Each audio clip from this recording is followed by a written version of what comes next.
Five and 2 races left in the Woodbine season. Sad to see it go, but it's been a great meet, Ed. What do you think? Yeah, this I don't know. This year, I just kind of tried to focus a little bit more on it, and it's been pretty fun. I don't know. It just feels like you get a consistent, good product. Every time you check in, occasionally you get some low level stuff, but the majority of it is a lot of fun, and there's almost always great prices on every card. Yeah, for sure. I mean, of all of the handicappers I play with, you focus on Woodbine the most, so I think you're selling yourself short there. I mean, some of the stuff you come up with is pretty awesome. So excited to have you on and kind of talk these through with you. It's been fun. It's been a fun meet. So yeah, I'm looking forward to this. This is a I don't know. It's a challenging final race to try to get the Hi-5 in. It is, and I'm just throw up our little mandatory graphic there. Um, and of course, we had the pick six mandatory, which is in progress. But yeah, these jackpot high fives are fun. They're tough to hit, and that last one was massive. What was it, like 30 grand, 40 grand? Yeah, yesterday, just shy of 30,000. Oh. And No, I meant the last super high five. It was like about a month and a half ago. oh, I was just talking about even yesterday. Yeah, the pick six or the high five. No, the Hi-5 yesterday. Really? Yeah, it was just shy of 30. It was like somewhere in the mid 20s Wow. for a dollar, for a dollar. But yeah.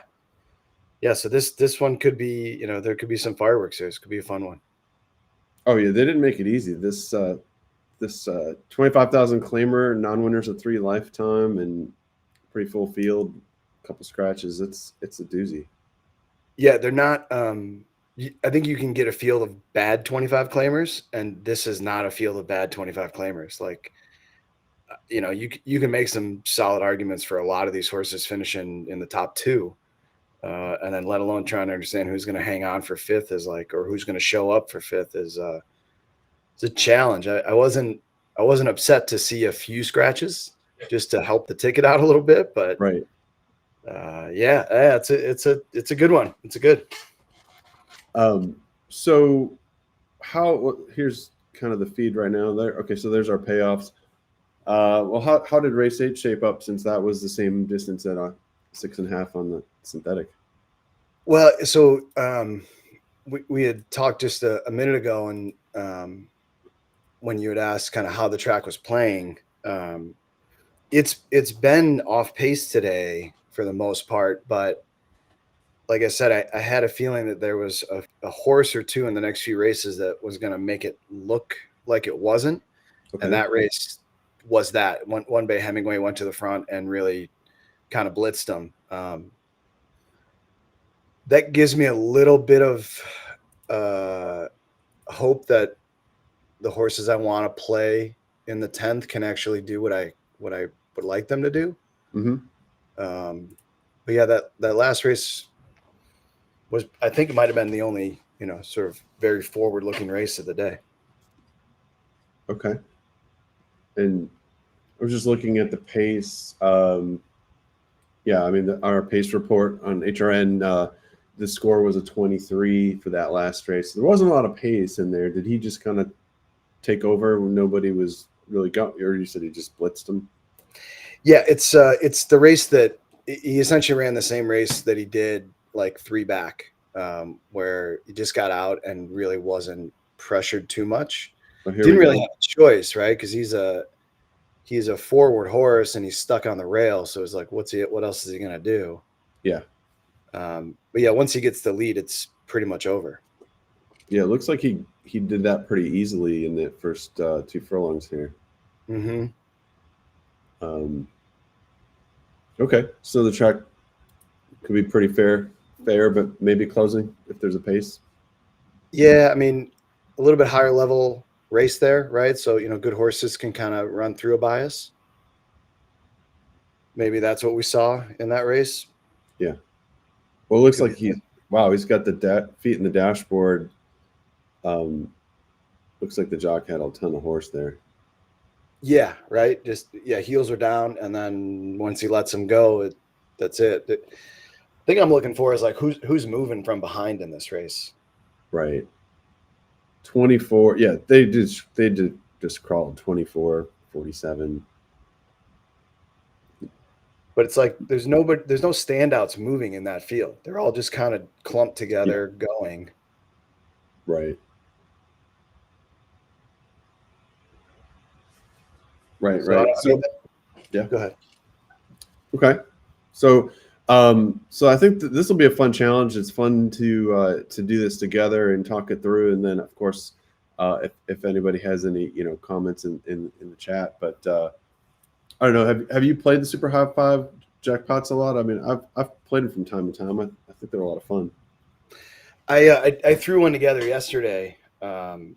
Just like the more a mandatory effort, right? Sometimes that Right. pool was almost as big, and if you can get lucky, and geez, it would have really been worth it to hit yesterday. But I'm not a big this deep vertical player. All Um, right. I feel like sometimes I kind of get to the end and I'm like, well, maybe just put them all in that fifth spot. But I think there's some choices you can Yeah. make here to eliminate a couple. But yeah, this is a good challenge, Mark. And when you're like, let's do the high five, I was like, all right, let's try it. Yeah. Kevin Strom says we got a couple classy gentlemen in here, of course. What else would you expect? From the king of synth himself. Yeah. Kevin's a terrific synthetic player. Best one I know. High quality production. Well, I don't know about that, but it's Sunday and it's fun putting this together on a Sunday afternoon after in between some football and some other races. Yeah, we got a big rainstorm up here, so I'm sitting inside playing horses today, regardless. So yeah, Can't beat it. So okay, I it's kind of I think this is a good pairing because I've played and dabbled in quite a few of the super high fives, and you're the Woodbine expert, so we can kind of maybe put our heads together and see what we can come up with. yeah, let's do it. I think one of the challenges when you get into these like superfectas and high fives, you have that many levels, you really get into a lot of math, meaning like how you can make the math work for you instead of going like all in the last couple legs. And Yeah, what I like to do if I'm playing in a regular race, not a carryover, is I think one of the best opportunities in racing is if you can find a closer that's a long shot, 25, 35, 40 to 1. And those are the types of horses that, in a like this is an 11 horse field, closers aren't going to run 11th usually. They're going to make a run at the end. And if they're 30 to 1, they're usually not going to run first or second or sometimes even third. And so they tend to finish, fourth, fifth, sixth, seventh. And so they kind of become good candidates for the bottom of these. And so one way I think you can really, save money and is just like a couple 30 to 1 closers in fifth or key them in fourth and fifth. Or sometimes I tell myself not to get too greedy, key them in fifth in the super high five, key them in fourth in the superfecta. So if they come fourth and, run a little better, then you cash the super, but not the super high five. But, I probably would go a little more aggressive in, a carryover like this, where it's a mandatory that only comes around, every month or two. And so, you're dealing with the pool will probably be $500,000. So at that point, it might be a little bit more aggressive. But I think the other point I'm trying to make there is, people you don't want to dismiss long shots that, they might be 40 to 1 to win, but they may be very, very likely to run fourth or fifth or even third. So those are the ones that kind of make it pay. Yeah. Just to that point, yesterday's high five, the fifth place horse was 71 to 1, and Wow. that it made it pay $4,000 on a 20-cent ticket. And the top four finishers were very logical. They were good prices because just the large field kind of spread out the win betting, but they were logical top four horses that came in. So yeah, to your point, Mark, that's absolutely. I think there's a few on here that meet that today, and then I think there's a couple that I'm not all that interested in, even including in that fifth spot. I'm not sure they're going to run very well at all in this field. Right. That's fair. Well, you want to kind of go through the field a little bit since we haven't talked it through necessarily. So I think this will be fun. And then uh, I've got time form PPs. Do those work, or what do you like to use? Yeah, I've been using Timeform Okay. for Woodbine for sure. They do a good job with the synth and giving you the pace and all that. So yeah. I think one thing that's good about Timeform is for something like this, it's a broadcast. It's visually they're just a little bit bigger PPs than um, maybe something else. So hopefully it makes it easy enough to read. Let's see. Sure. Am I cutting out at all? No, it's good. Feed is really good. Okay. We had a little bit of technical difficulty getting started. I'm going to try to blow these up. There we go. Look at that. Big PPs. That's too big. I don't know. Where do you want to start? Start with the speed or? Yeah, I think it makes sense to start with the pace that we see happening and kind of talk back through who we think can withstand it, show up, and that kind of thing. That's at least how I started with this race. That's how I like to do it. I'll take with this time form pace projector and just kind of start with the speed horses first and kind of see, see how the race shakes up. So okay, Kinetic Stone. This is a pretty interesting horse. Like, it goes off at 25-1, 2 races back, but that wasn't aggressive enough. They upped him into an allowance, and he goes off at 99-1. And now we're back to 25,000 claiming. It's kind of found that kind of a little bit of a chuckle there. Yeah, I don't. I think they're just taking shots. It seems like. Mm-hmm.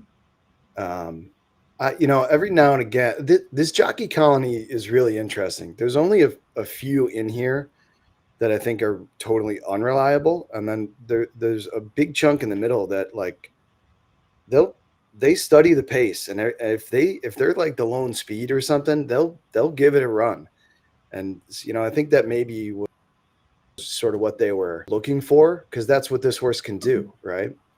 Right. So and now they're getting another weight break. It's like, when they get a weight break up here, like they do know, like, give it a shot, see if you can run with it. Yeah, and he's back in 10 days. I mean, these are pace numbers that we're looking at on time form, but those are pretty wicked pace numbers. Pretty much every race. So to come back to a level that's more, aligned with today, you have to go back to this July 23rd race, right? So, and that race was maybe even a little easy for it. Got to the lead, and that was that. Yeah, and I think the 40K optional claimers, the 25K, there's a lot of horses that move in between that. Those are closer than the money might suggest on the claiming price. Okay. I find that level to be fairly equivalent with each other. So that it seems like that race is, sort of right what we're talking about, because this is not like we said earlier, this is not a light 25, non-winners of 3. This is there's some quality horses in here. Well, it's the end of the season too, right? So you have to think about it as an owner or trainer. How does that factor in that you've got to take care of this horse and feed this horse pretty much until what? End of April. Yeah. So do you really want them in your barn, or can you go win a 25,000 claimer where, let's see what the purse is here, $51,000 purse? It probably does make sense to get aggressive on this last race of the meet. Yeah. What do you have to lose, right? If the horse gets claimed off you, great. You make, you got some money, and if you win, even better. Yeah. I think some of these guys everywhere else can afford to let good horses go. And some guys are maybe just taking that last shot of the season to try to get a check in the barn. I don't know what this trainer is up to. It's not all that good overall, but yeah. trainer is, I'm not familiar. Ravendra, right? I don't even know how to say that. Okay. Um, so you were, I was just kind of torn on this horse because I just thought it was extremely fast. And I guess my thought was if it starts running these type of pace lines, that could really destroy the other speed. Um, Yeah, maybe, but I like so then yeah, and then to sort of counter that, I think you got to look at the furthest out horse okay. that Rafi Hernandez is on, Classic Dancer, who's shown some similar speed. Yeah. And I think Sure. what I'm expecting is Rafi's been like really riding great this meet. Like he shows up, and when he hasn't, he really presses it. And I think he understands that he can't let the 9 get away if he's going to win this race. Right? Yeah. Because there's nothing in there. There's nothing in that horse's past that shows it can come from off the pace. The 13. Yeah. Yeah. No, for sure. And I watched this replay on this last race. The 13 jumps right to the lead. I mean, he jumped right Right. out. Kind of took control of the get go. Um, I mean, this is a younger horse. Like you said, he's got a top jockey. He's 2 for 8. So we might, maybe there's another dimension we haven't anticipated, but I don't know that I really see it though. I mean, he's kind of basically gone as fast as he can for as long as he can. I guess this where he ran 4th all the way around would be this closest thing to kind of rating and attempting to close, right? Mm-hmm. Yeah. And I guess that puts him in the mix here. My concern with this horse is I just thought if the 9, I mean, the 9's like this bullet, right? That's going to go, and how long, we don't know how long he'll hang on.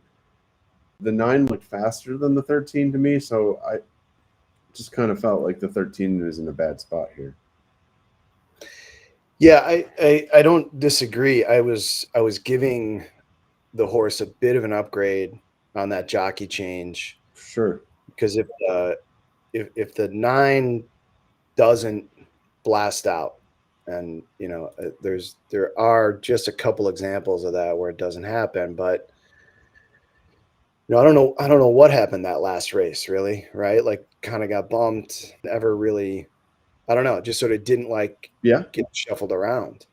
No, that's interesting. Yeah, I mean, if the 9 doesn't go, yeah, I think the 13 is a huge player here. Do you think the 9 can get away and win it? I think he can get away. Yeah, I think he's fast enough to get away. I don't know if that he can win. He seems to start collapsing at certain points. I just don't know. Mm-hmm. He probably can't get away with this slow of fraction in this race, right? So I guess no. I kind of was clicking him on top as a possible win contender, but the more I look at it, I don't know. I mean, what'd you say? So these races, the starter allowance is pretty comparable to today's race. I don't think it's that far off. Okay. Like, if you're looking at sort of the comparable, like, let's see, what's a good example?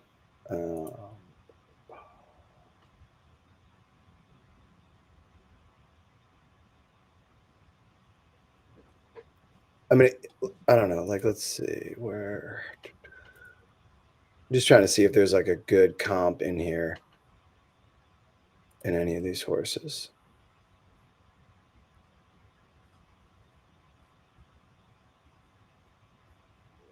I don't know if you do look at Classic Dancer, and you look at 2 and 3 back, it's really a fairly similar race. Mm-hmm.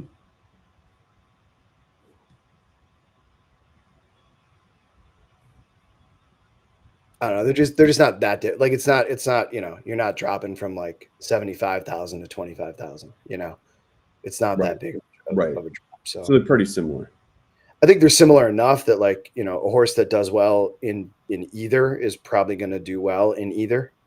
If that sort of, Right. if that makes sense. Right. But I think you're also spot on by saying that this is a tough heat and this is a tough 25,000 claimer. Yeah. Yeah. So, all right. So, I think we're both in agreement that, 913 should, like, we do agree with Timeform's projection. I don't always agree with it, but in this case, I feel like it's fairly accurate. Yeah, it's yeah. No, I agree. I was just gonna throw up my ticket here where I'm gonna tweak it a little bit. All right, hang on. But yeah, I mean, I think those. I mean, I think we're in agreement, and we're kind of saying the same thing. Is the race kind of a lot of it comes down to these two speed horses in particular, because if they go out, Yeah, and really fire away, it's going to set up a scorching pace that I'm going to throw my ticket. It's probably going to show up in the middle of us. There we go. Can lean. Sorry. This is where I was looking at initially, sort of before. Yeah, it is pretty funny. Before we kind of got things started. So I was thinking about 5, 8, 9, but the more and more I look at it and more and more we talk about it, I'm thinking of taking that 9 down a couple notches. So I just like, Vandermeer had a really nice beginning to. She's fairly cold lately, and just thinking about, she's gonna have to clear the 7 horses to her inside and get that horse really running hard. I just don't know that she's got it in her to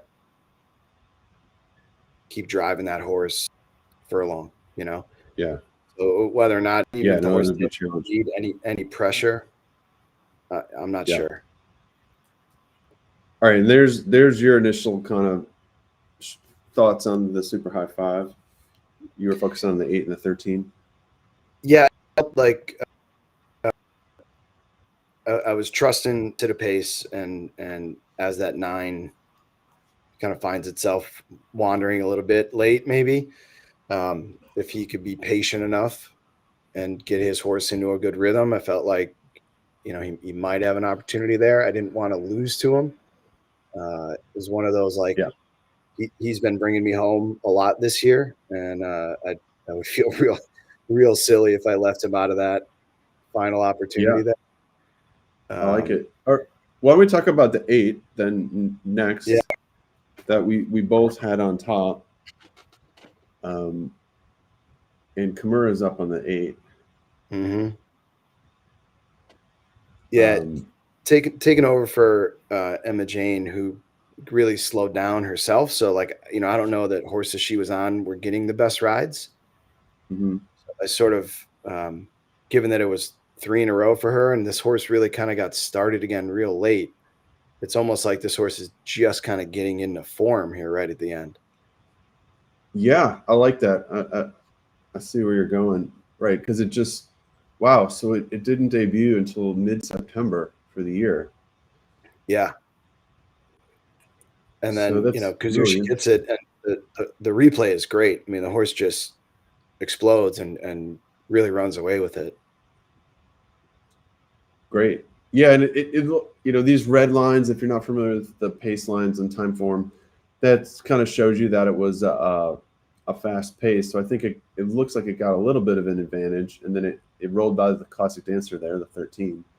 But I didn't watch the replay, but I can imagine it looks like it would be very visually impressive.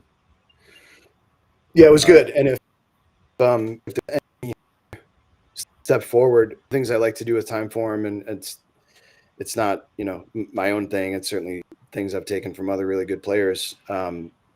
But just kind of looking at it in increasing pace lines there. And so, if we look at when it came out on the 26th or September 17th, runs an 86. I'm gonna discount the next race because that one was scheduled for turf and came off. Mm-hmm. So I'm just gonna kind of but then gets back on the synth intentionally, runs an 88, then runs a 99. Like, Yeah. I mean, that's of course, like if we were looking on thoroughgraphs, right, we would see that kind of rounding into form kind of thing that those numbers show really well. Yeah, absolutely. So what if the horse runs a 102? Does anybody beat him today? I don't know if that even needs to go any higher than that 98. I think other than the speed horses, if they come back to him, I think this probably wins the race. Yeah. So my only, was like, it's a big field. It's the 8 horse. He's going to have to come from off. So there is a chance he could get into a little bit of trouble and get slowed up. Especially if there's some horses backing up into his face. Right. But, so that's why I felt like I had some coverage going 8-13, because the 13 was the one I trusted more to be out front. Right. That's fair. Okay. And then I was looking at this. I'll jump to the back a little bit, as this 5 horse, as a horse that was, I don't know, a little bit of upset potential. Yeah. I guess where I was going is 5-year-old gelding. This is a non-winner of 3, so he's 2 for 19, but a lot of these haven't won much. I don't know. I just felt like this race here, where he ran a 90, kind of coming off it. If the pace gets hot, that's probably the running style you want. And then, kind of similar running style on the turf, closing quite a bit. Not really quite sure what happened here. Maybe the race was a little tougher. And then last time, like we talked about the pace line, so it just kind of like really upped the pace line, and a 3-wide rally, 4-wide loom, kind of, I don't know. Seems like a race that didn't have enough pace, made a big run from the back, and the kind of run that would work well if you got the pace. So I don't know how, Crawford's probably okay Jack-wise, right? Yeah. I had to watch that replay because, anytime you see like a trainer change up here, I always want to see, what did they do? How did the horse run? I agree with you that the horse ran really well late. My only sort of not knock on it, but like reason why I'm not going to put him up any higher. It was a really small field, and field of 7, right? So from the top of the turn on the backstretch, he started his run, and yeah, it was 3 wide, but he never had to stop running, and he just was Crawford got him into a really good rhythm. And to me, that looked like probably about as good an effort as that horse can put out. Okay. At this level, he won at a 15K, which, like, that run that he put in that race, probably another 15K. But so, I agree. I think he was real intriguing. Like I thought he was going to get on the board. So I have him in just one of those, like, I thought like he gave like his perfect effort last out. Yeah. And for him to do it again in a bigger field, I think is going to be a little harder.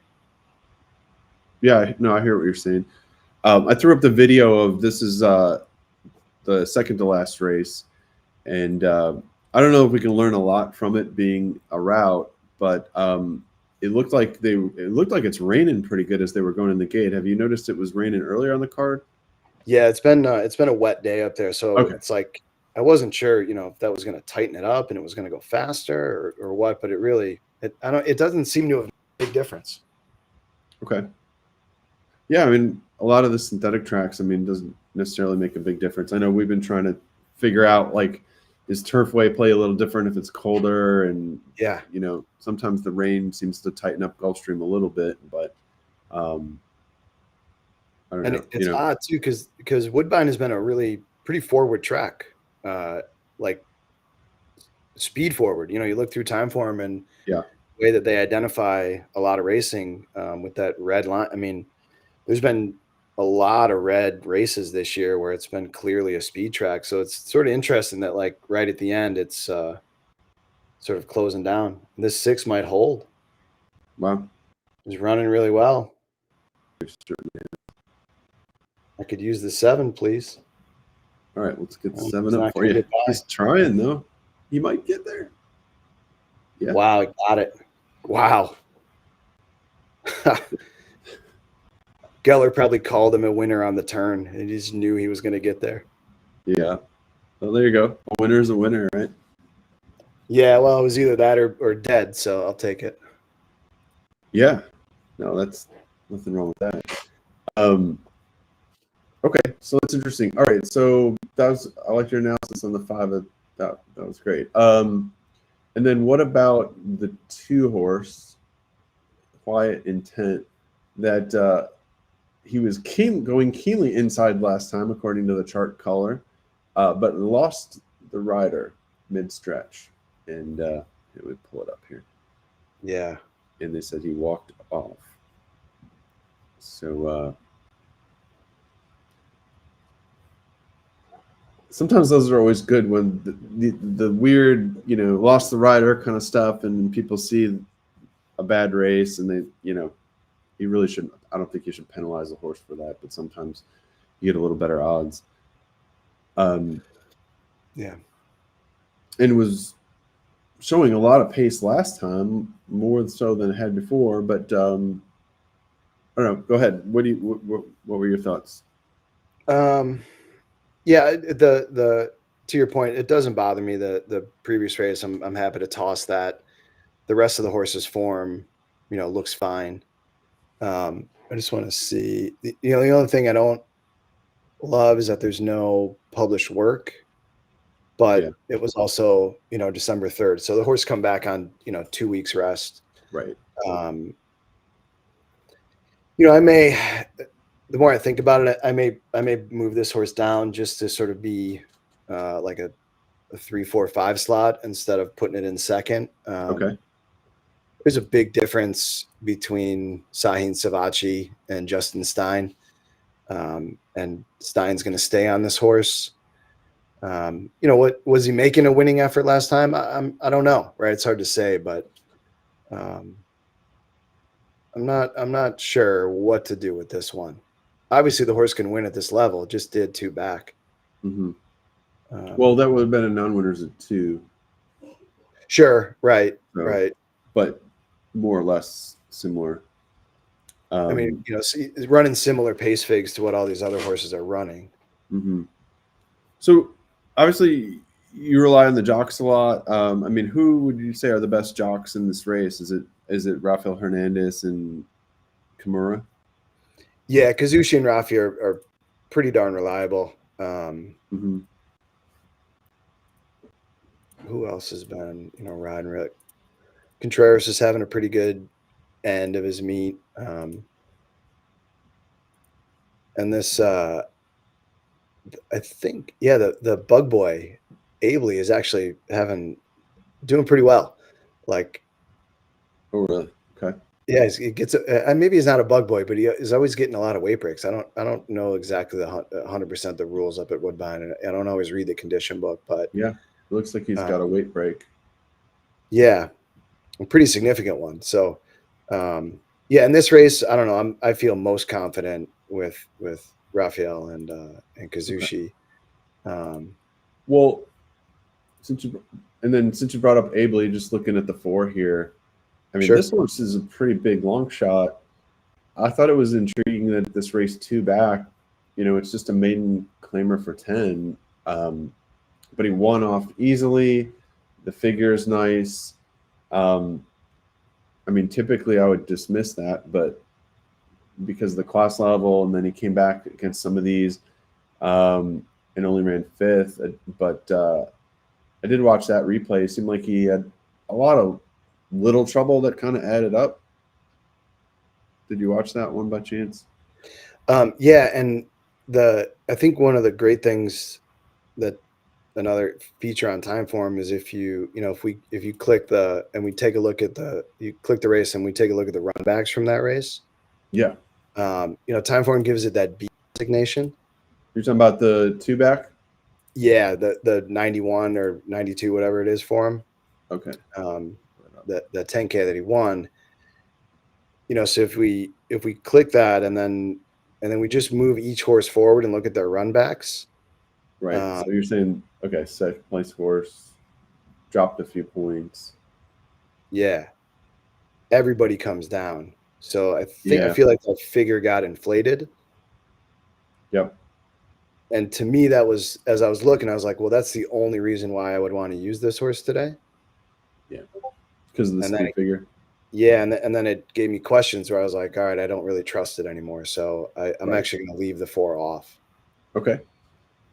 And then the yeah, because the other thing too is its best race here is a forward race, right? And the pace number it's going to see today is going to be light years from this, I think. Yeah, it's going to be 10 to 12 lengths behind it, right? Yeah. And we see even, yeah, so like more like this race, right, where it's a big red number, he tries to hang in for a while, and then it's just sort of good night after that, right? Yeah, that was what I was expecting out of this horse. I think it's just a little too high for him. No, I'm with you there. Okay, I had him a little too high. I might knock him down. I like sometimes I'll use these little chiclets here, so I'll move him more in the toss category. The tough part about ones like that then is if he sort of gets crushed in the pace, it's like, do you even need him for fourth at that point? If he's just gonna right, and he's only got one style that he's shown to win with, right? Right. And I just because if he doing that here. Yeah, if he kind of, I don't know if pouts is the right word, but he's not run well. Well, this race was actually pretty okay though, but I just don't know.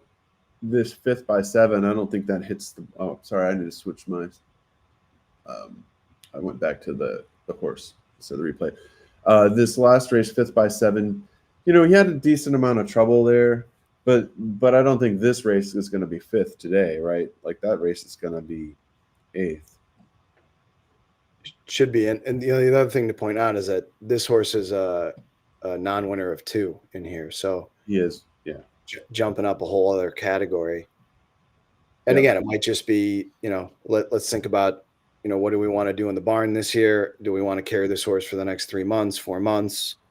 Well, it's one more shot, right? So there's no races next week, so it was either this one was the closest one to for him, or wait till the spring. So why not take a shot, right? Might as well run him. They gelded him. The horse got a win off the geld. They may be thinking, hey, that last race was trouble. Let's try it again. So, but I just don't really. Yeah. I think this, again, it's a tough 25 claimer, NL3 or N3L, and I just don't think this one's up to snuff for this. I'm torn now that I remember it, because I did go through and watch this replay. This style clearly isn't going to work, and like you said, the run backs weren't that good. But off a bad break, now that sometimes the bad break can benefit them, right? Instead of going headstrong against the other animals, they break slowly. So I'll probably use this one 4th and 5th, but I wouldn't fault you for doing that at all. Yeah, we're starting to get some odds here now too that the tote's open on this race. Let's flip those in then. Okay, so 1 second here.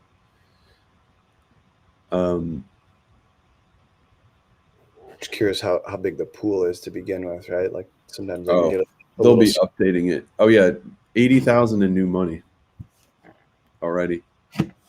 So they'll be hopping. I mean, I'd say there'd be a 500,000 or 600,000 in new money, I would think, or at least 400,000.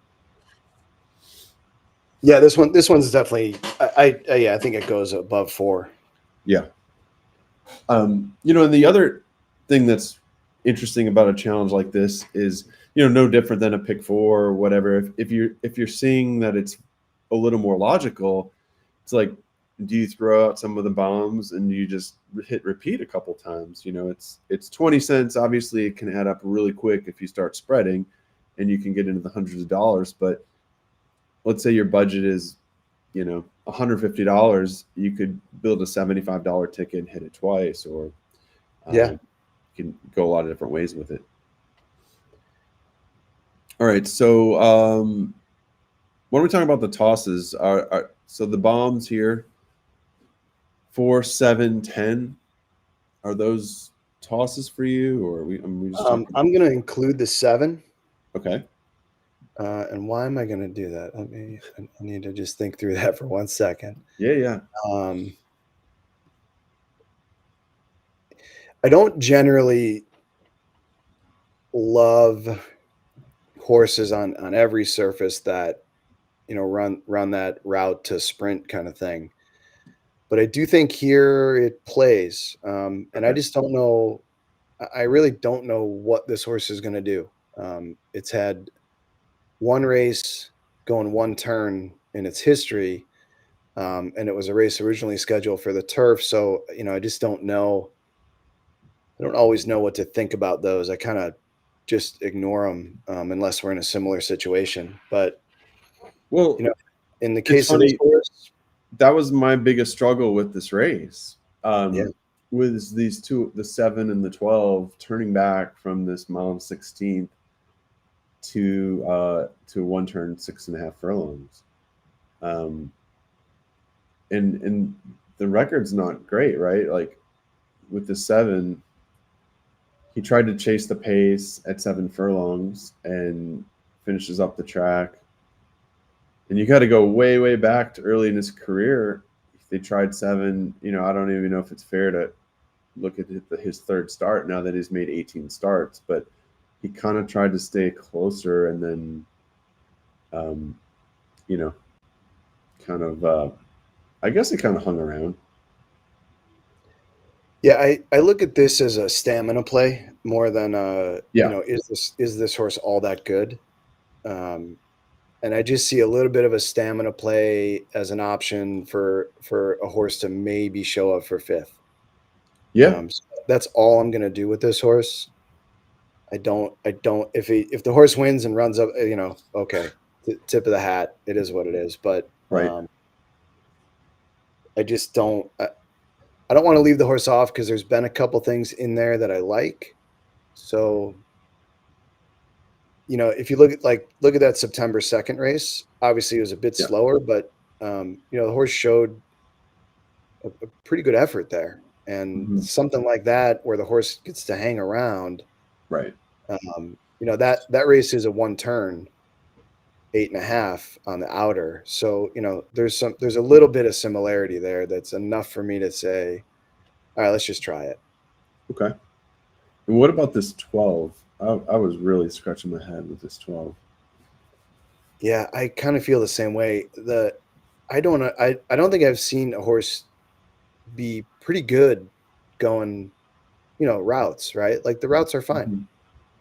Mhm. If Yeah. this was a mile and a 16th, you would include this horse for sure in the top 3, 4. Right. Then you look at any time the horse has gone like less than 8 furlongs, and they're these disaster races. Yeah. They really are. And These it's not are like he hasn't had good jockeys on him outside of, yeah, no, he's yeah, had good jockeys. I mean, right. So right. Well, I'm kind of torn the same way you just said on the 7. I think there is a little bit of a stamina play here because, like, even this is the first race of this horse's career, and he starts out 13th by 5, and he finishes essentially the same, 5th by 4.5. mhm. If he does that today in this field with a hotter pace as a more developed horse, he probably finishes 3rd or 4th. But I just don't have a lot of comfort with a turn back like this, where the 1 turn races, like you said, are just pretty disaster like. And the horse race nation sire moves are saying it's a negative move. Not that we Sure. didn't see that on the form, but Right. it is confirmed by the sire Yeah. wins synth routes at 15% and synth sprints at 12%. So it's right on that threshold where it becomes a negative move. But Here's the stats you're talking about. Not the moves, but the raw numbers. Mm-hmm. We're talking about the 12. So he's 12%. The sire's 12% on a synthetic route, but he was coming off, what was it, 15 or 16% on a synthetic. Yeah, 15 down to 12. Yeah, so I mean that's that 3% change, but yeah. You can see on the sire stats, most of these are pretty good, with the exception of the 5 and the 11 are not quite as good as synthetic sprints. Yeah, so the 3, right? Yeah. Getting some, basically odds are cut in half here on the board. Absolutely.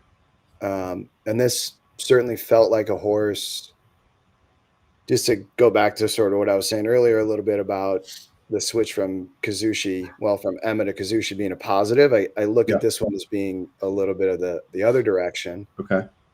But I'm not sold that the horse won't get in there. And I have him up all the way up in the second. I think this horse definitely hits the board. It seems like the public agrees with that. Yep. I'll give you the handshake emoji. I've got this one in second. I'm right Cool. there with you. Great. That's good. Yeah, the figures are a little light. I don't know. I mean, he was never really getting to the winner last race, and I don't know that was the best race. And I think seconds, fits well for him here. Probably the ceiling. Yeah, probably the ceiling. Okay, and then who else we haven't talked about? Well, what were you saying about the 10? Is that's a toss for you? Yeah, I don't have any reason to use this horse. No. Yeah. So, okay, what about the 11? So this is sort of like the third speed horse. When we talked about the 9, I was saying he's kind of a bullet. We'll have to see what he gets. The 13's more consistent. The 11 just seemed to be to me, the stepchild of those 3 speed horses. That's just not as fast. And has run really great races on the lead in 3 of its last 5 races, but when it doesn't get near the lead, it sort of folds, right? Yeah. One of the things I think we could see is a fairly strung out home stretch. Okay. Yeah, I agree. Just because there is some really varying speed in here, and the quality horses I think are going to separate themselves. And I thought this was one of those horses that kind of runs in no man's land. Yep. Not like a back of the pack sort of horse that just doesn't put any effort in, but definitely not a horse that I saw was going to win this race. Right. I had it all the way up into second. I probably should knock it down to third. But I think this horse just sort of runs its race, and if it doesn't get bothered and doesn't get slowed up by anybody else, it just sort of runs along and is one of those horses that looks good at probably 15K level, Right. and in here just kind of runs behind what should win the race. Right. Yeah, I mean, I was kind of down on this horse, so kind of like we saw the odds on the 3 are cut. Look at the odds on this 11. I mean, very, very chilly. 3 to 1 morning line. It's 7 now. It went to 8 for a minute while we were talking. I'm gonna, you got to find some value somewhere, and you got to find some opportunity. And to me, like, this is a case where this is probably, if you were owning horses, this might be the 4th or 5th best horse in the race. Let's say the 5th best. But I think if he's chasing the 9 and 13, I think this horse is, I'm going to play that he's just out completely, because the money that you spend to keep him in a 3rd, 4th, and 5th spot, I think he's just going to be tired, and some of these closers that are inferior, even the 4 horse that we're kind of saying, he's not that good, but if he can run between this 80 and 90 type number, I think the 11, if he doesn't get the lead and thinks his own way, he could be running this 59, 60, 75 number, which would potentially put him nowhere. It's a little bit of a risk, but that was one thought I had. I get it. I mean, if you're going to make a choice, I don't think this horse has the ability to win the race. No. Yeah. So like if I'm playing a horizontal, probably not using it very much at all. But I did include it. I went real wide I played, pick 5 and a pick 4. I included it, the 11 as a B, but I have a wide bunch of Bs. There's always does everything blow up? And for some reason, this horse, it happens here where horses just like get out on the front, like that last race, that 6 almost stayed up there and really probably shouldn't have been, so it happens. I felt like it was at least worth keeping on the ticket, this horse. Okay. So the 7's an interesting long shot, keeping him around. And we were saying that he's turning back, so that, that makes sense. And then I think we talked about most of these. You're going back to the 5. I just thought he was a little bit of a live long shot. He's 9-1. And let's go to the Woodbine feed, which they were showing the analyst selections here.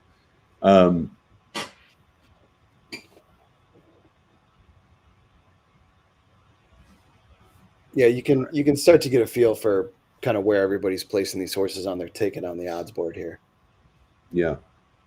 I mean, look at this board though. That's tough betting, right? 9-2, 6-1, 7-2, 2 5-1s at the end. Yeah, they're pressing pretty hard on this too. It's interesting. Mm-hmm. I mean, I think he fits. How's the inside to just kind of like sit a trip and, I don't know if you can sit in 4th or 6th on the inside and close. Is that a decent trip there? Yeah, that it's happened on this card already today. Yeah, the Woodbine doesn't really seem to have too big of a bias in terms of the width of the track. If you're the horse that's moving, you seem to be able to get there from just about anywhere. Okay. Yeah, I think he fits. I may even upgrade him to the win spot. I think the argument there is, without pulling the PPs up again, but he was one of these 2-turn horses, right? And so then they shortened him up to this 7 furlong, 25,000 claiming, and he came off it and won. Mm-hmm. And then the next race was that race he was banned off, or not banned off, but that lost the rider. So he's sort of 1 for 1, if you will. Let's see, at least of late. Yeah. In his previous 7 furlong races, he had a good 4th, and then one of them was an off the turf deal. So I mean, I think he's got some upside, I guess is probably a better way to say it. But I hear you that Stein isn't one of the top riders. So yeah, I mean, if like look at optics, optics certainly likes the horse, feels like it's gonna close, right? The horse should be moving. And to your point earlier about the 11, I think I'm sort of trying to make a little bit of a choice here and not trying to get it's really tough. Who's gonna win is kind of where my head's at. Yeah. Well, I'm upgrading the 2. Although he went 7-2. Now he's back 9-2. 8 is getting a lot of action now, 3-1. And 13 is pretty cool. Yeah, I just have a hard time seeing the 13, and I think the 11 and 13, like I said, they're kind of in no man's land with that 9. You made a good point. If the 9 doesn't break, and he does look like he's going off form a little, that 13 could inherit the lead and win. I mean, as I look at this, it could almost play the 13 to win and then nowhere else, because that's kind of what he does. Yeah, that's interesting. And being how wide he is, if for some reason he doesn't get out, there's nothing happening. Yeah. Yeah. So, all right, let's see. We're getting closer to our time. I wanted to show you the ticket I'm just playing around with. Not that I'm going to put it in necessarily at this level, but let's see if I can find it. I've got too many things up there. So this is I think a nice visual. So this would be crazy. I'm not doing this $480. But what I was talking about earlier, if you focus on the closer long shots, look at how, I don't know if you can see that, but look at how cheap the ticket becomes. And so if you start say, I'm struggling between, this or that, if you took the 4 and 7 and said, let me just key them in 5th, you cut the cost of the ticket down dramatically. I don't know. That's one thought, and that's the type of ticket I would play. I play sometimes. Yeah. Yeah, I'm seeing. Yeah, I think I am gonna trim out some of those horses from 5th. I kind of feel like this 5 can't win, but I like him, so I just have a hard time. I guess he's kind of a hanger. He's 2 for 19. A lot of these are just. Yeah, a lot of them have raced a lot, and then there's some that are really, could sort of come into form and be okay horses as they get a little older. Yeah. So 2, 8. I mean, those are kind of the favorites. I guess we're leaving the 13. So this would be my value play. I might actually punch this just because, like I said, the other great thing about if you key long shots like that is you're going to have a good payoff, right? So there's no chalk payoff on that page right now because it requires a 30 to 1 shot to hit the board or hit the ticket. Right. So the HPI Smart Bets says the 13, or whatever that's worth. The pool is wow. To this point, I'm wrong. Only 113,000. Oh, there they have it. New money is now 150,000. Yeah, so I think we're at 300, right? Yeah. All right. I think I'm going to punch this as my ticket, and then I might do something smaller after that. But I should probably do that before I change my mind. I don't know if I need that 13 any higher. It's tough.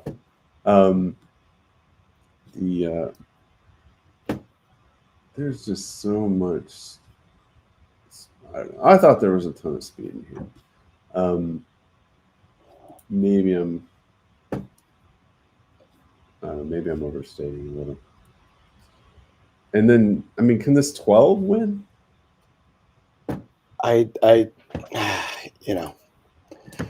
Here's what I'll say. There's only about 4 horses in here that I'd be surprised if they won this today. Yeah. It's a tough race. I think, given the field size, I just, sort of decided, all right, I got to make some choices, and I'm going to try to pick who I think can win and put some horses in the middle that I feel like should get there. And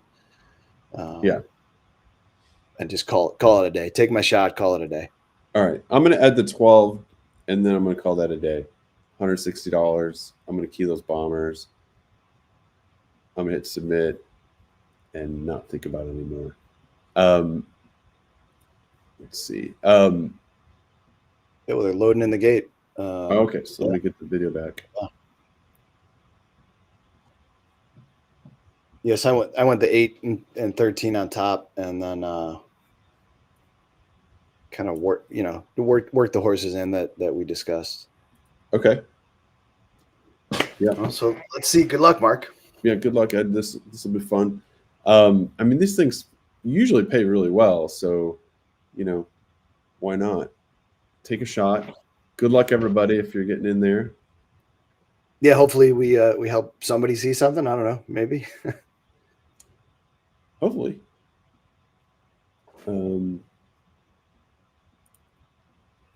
Yeah, I'm sure.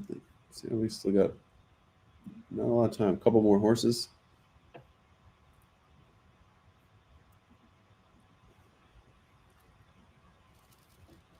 All right, I can turn the volume on. And a Classic Dancer has the outside gate. Gelly's just the best, man. He's my favorite caller. He does a good job. Classic Dancer the right here for Rafael Hernandez. Turning around behind the start, waiting for Dream On Baby. They'll go ahead with Dream On Baby. Into gate 4, Dream On Baby for Fraser Abley. Now, Classic Dancer to complete the line. Wow, new money, 600,000. Yeah, it's got up to about there's the jump.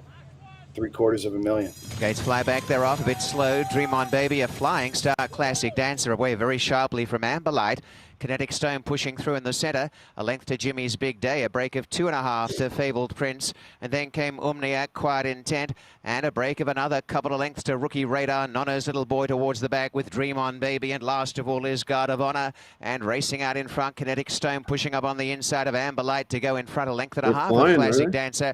And on the inside is Jimmy's Big Day. No, They're well ahead that top 4. About 4 lengths away came Quiet Intent on the inside of Fabled Prince. A length and a half Rookie Radar. Then came Umniat. Nono's Little Boy, second last, Dream On Baby, and last is Guard of Honor. They're well strung out. Down to the 5/16, Kinetic Stone pressed by Amber Light. A length and a half to Jimmy's Big Day, waiting in the wings on the inside of Classic Dancer. Fabled Prince looms 3 wide, and then as they bunch, Quiet Intent and Rookie Radar followed by Umniat. Turning in front, Kinetic Stone. Kinetic Stone from Amber Light. Down the center of the track coming is Fabled Prince up the inside. Bursting right through now is Jimmy's Big Day. Jimmy's Big Day and Fabled Prince from Classic Dancer. Behind them, Umniat and Jimmy's Big Day racing away. Jimmy's Big Day going on for Kazushi Kimura. Look, this 10 gets on the board. Headed to Santa Anita, God. wins in style. Oh, Second place has gone to Fabled Prince, followed back in third by Quiet Intent, then Umniat with Classic Dancer, and the rest had everything else right. Dream On Baby. And oh, that's unfortunate. That was so that's what I was kind of fishing with the 4 and the 7. The 10 was the one. The 10 got 4th. I know. He beat the 13. I know. We both tossed him. Gosh. I mean, everything else was textbook, right? Nailed it. Right. So all that speed wilted, right? So it was, no, the 13 hang on for a slice. Yeah, and then it went 8, 3, 2, 13, 8, 3, 2, 10, 13. Yeah. So it's gonna pay so good, Mark. I know. It's gonna be like $7,000 on 20 cents. Yeah. I mean, maybe not actually. Maybe not. Because those are pretty low. Like those are sort of the top 3 choices all hit the board. Yeah.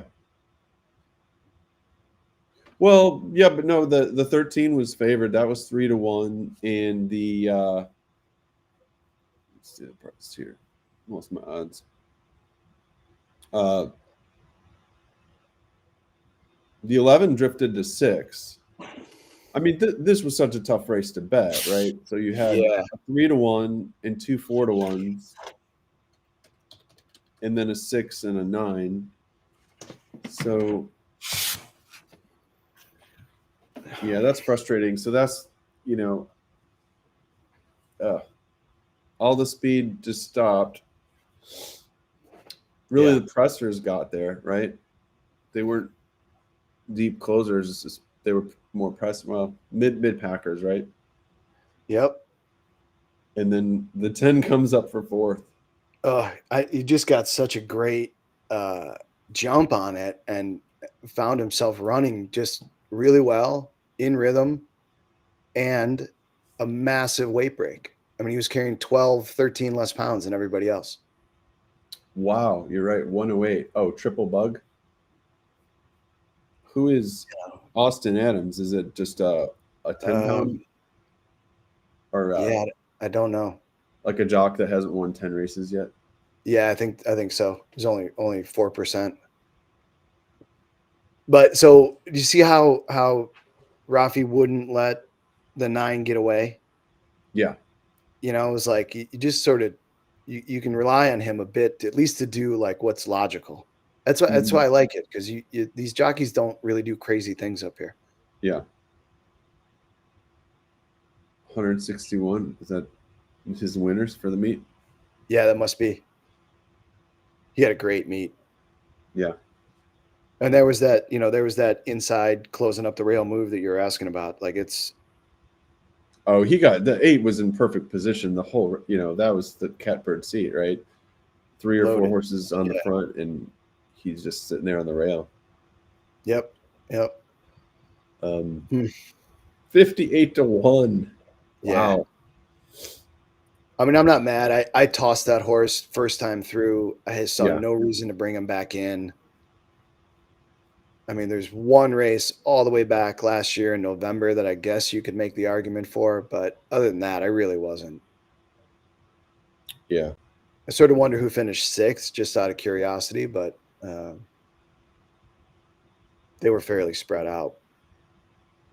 Gosh, this payout it's going to hurt when we see this. Yeah, it's gonna be frustrating.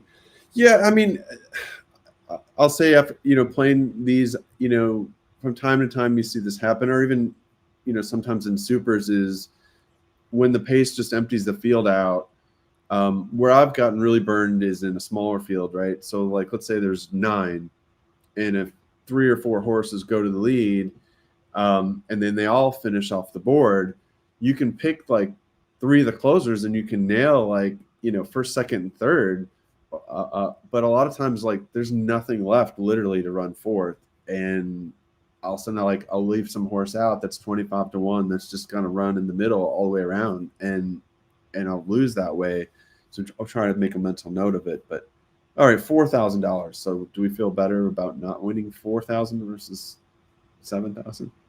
Well, I mean, none of it feels great, but here's the thing, in with this kind of stuff, like neither one of us thought much of this horse. Obviously, nobody else did either. It happens, right? I mean, I thought we took some pretty logical choices and decisions, and you get beat for 4th sometimes. I don't often play who's going to finish 4th, so not too bad.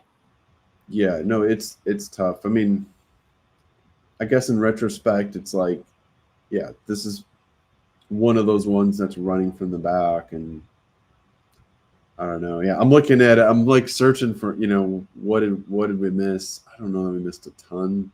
There's one race on November 24th of 2022. That's about the only thing I'm looking at that goes, oh, that's not bad. Yeah, right. That's not bad. And I think the difference too is like this was a pretty quick pace that it seemed like you don't see every day, and so you bottom out some of the field, and then like I said, who knows who clunks up. But yeah, I was definitely looking more at the 4 and the 7 than this guy. Yeah.